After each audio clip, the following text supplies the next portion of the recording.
Yun, habang nagpapakain ako kila Maymay, namataan ko to si Kuya dito sa place nila Maymay. Nangihingi ng barya-barya.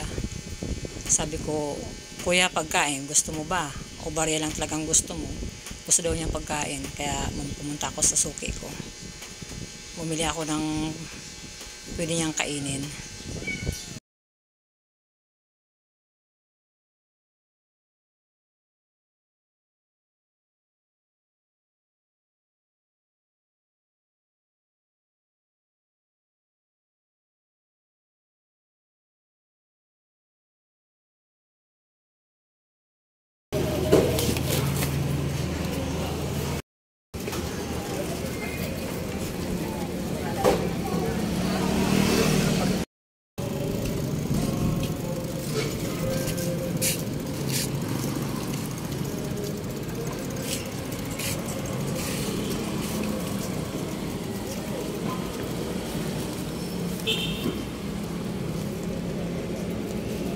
May ano na yan, may kutsara, may tubig, kumpleto na ha. May kanin, para may tanghalian ka ha.